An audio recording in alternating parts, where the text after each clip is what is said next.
J.Mueser from J.Mueser, custom tailor here in New York. I think that the DNA and the core of the brand kind of has, probably always will be on some level, custom tailoring and custom clothing. We've obviously, over the years, we've developed ready-to-wear and lines of accessories and all other kinds of products and lifestyle objects, but really the kind of the core and the idea of what we do is in that kind of art of custom tailoring. And a lot of it is about taking, what we know about custom tailoring and applying that to each of our products. So if we're thinking about denim or shirting or, any of these, even casual clothing, it's thinking about that kind of knowledge and approaching it in that way.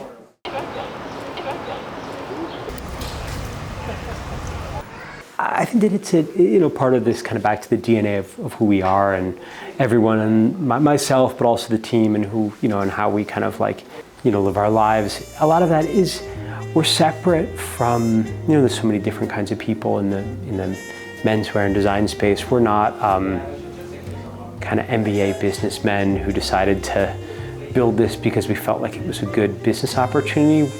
Almost everything we're doing comes from a place of passion and interest, and our influences are rooted in music and art and culture and those kind of things. So I think that reflects. You see a difference when a brand when it's, not that there's anything wrong with, if you came out of Wharton and you decided that it was time to start like a men's clothing line, you would probably have a different approach to clothing if that was your background.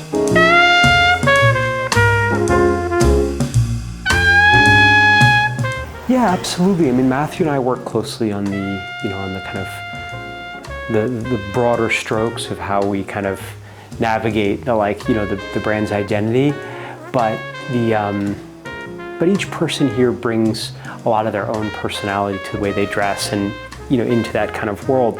And that's also a lot of our philosophy around dressing people. It's not about forcing everyone into an exact mold of what the exact J.Mueser thing has to be this. It's taking those elements and bringing a lot of your own personality into it and your own kind of taste. And we try to work with people to kind of bring out the elements of what we do and what they do and kind of bring those together.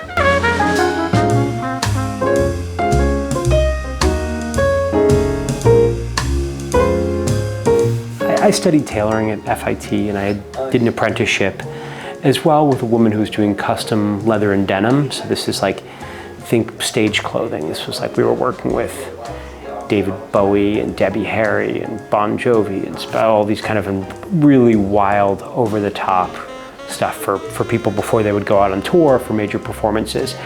And the aesthetic was totally different than anything that I do now, but a lot of it, the practice is very similar. So I think I found myself really inspired by that kind of idea of working with people closely and kind of creating things by hand and custom. And when I originally started, I had a business partner. We started making clothing. I describe it almost like forming a band. We were just kind of jamming and just kind of playing, just making clothes for our friends, and it without knowing what the real viability of that would be. And it really quickly became acquaintances and strangers and good press and more people. And we were we should really so then we did a pop-up shop, and the pop-up shop became our first storefront, which was kind of a collaborative store. It was called Against Nature.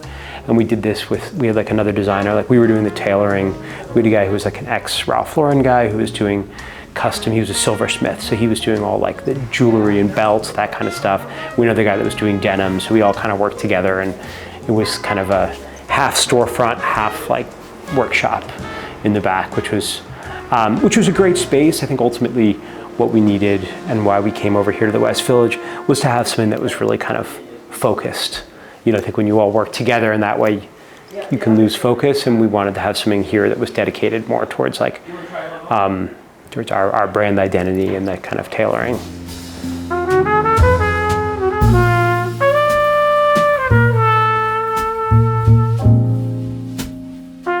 I think I would say one of the biggest overarching themes has probably been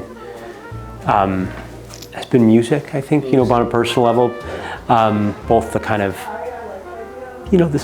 there's the audio, there's the listening to the music, and there's the vibe.